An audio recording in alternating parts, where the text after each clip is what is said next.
Good afternoon, everyone. Hunter with Dalkey Forestry here. I wanted to share some information with you guys today in regards to a couple of questions that we get very often.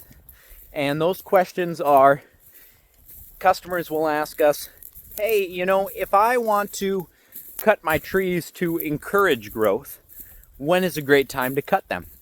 If I want to cut my trees or brush to discourage growth, when's a good time to cut them? Well, this project that we're on here today, I think is a perfect example of that.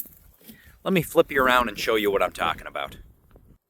So, you can see, this is a large area here that we brush mowed for a customer here today. We've got about 8.5 hours in on this site today. And you can see, this stuff is really tall. I know I'm not the tallest guy in the world, but this stuff is huge. We're dealing with a lot of willow and a lot of aspen here. And this is a project that we could have chose to cut in the winter time, or we could have chose to cut it in the spring, and that's what we ended up doing. We ended up coming in to cut this in late May. And if we would have cut this in the winter time, the ground would have been more solid. We wouldn't have had to worry about rutting as much. We wouldn't have had to choose our day of operation as carefully. But the problem would have been is that this customer is cutting this brush because he doesn't want it to regrow. So if we would have cut it in the winter time, these plants would have had a lot of energy stored down in their roots in anticipation of the spring growth, popping those leaves out and starting to grow their shoots taller. So they would have had that energy stored in their roots during the winter time. And we would have come and we would have mowed this brush over. The plants would have just had a really good boost to start growing right away in the spring. But by waiting for these guys, for their leaves to pop, for them to start actively growing in the spring, they used up a large amount of their stored energy. So now that we've mowed this stuff down, and we mulched this up a little bit here today, now that we've mowed this stuff down, the only thing that's going to happen is, he is still going to get shoots coming out of here. Obviously, there's still going to be things that resprout and regrow. But it doesn't have that extra burst of energy to start popping out of the ground right away. So that customer is not going to have to fight these active shoots as much. Yes, they're still going to grow like crazy. Yes, you still are going to have upkeep on the brush mowing, but it's going to be less intense. So that was one plus side to coming in the spring. Now, let's look at the reverse side of that coin.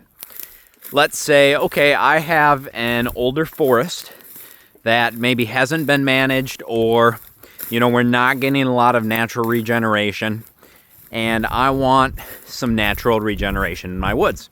Well, a lot of folks have very old aspen, and let's say you want some nice, quick, down and dirty aspen regeneration, which is great and super easy to do. The best thing for you to do is you're going to wait until wintertime. You're going to pick out a handful of areas that you're going to want your aspen regeneration to form in, and you're going to cut some nice pockets of aspen in those areas. Now, just like I discussed with these trees and all this wonderful brushy lowland stuff storing energy in its roots, those aspens are going to do the same thing. So all of a sudden, now comes springtime, they're going to have that much more energy to pop up those little sprouts all over the place, everywhere that their roots ran. And you cut a tree, they're going to have that much more energy and vigor to pop out of the ground. So I want to share that with you guys. I've learned just a plethora of tips and tricks and things just like this in my 4 years in college going to school for forestry. And these are things that we implement every day, but sometimes I take for granted. So I'm trying to remember to share this information as it becomes relevant in our jobs, and I hope to do a better job of that in the future. So stay tuned, like and subscribe here to our Facebook and YouTube channels, and hopefully we can all learn more together. And you guys can see some other projects. Some projects are prettier than others. This isn't a very pristine, pretty woods today, but we work on some of the forests that are a lot more beautiful as well. So hopefully you can stay tuned and join some of those projects with us and learn along the way. Thanks for tuning in, guys.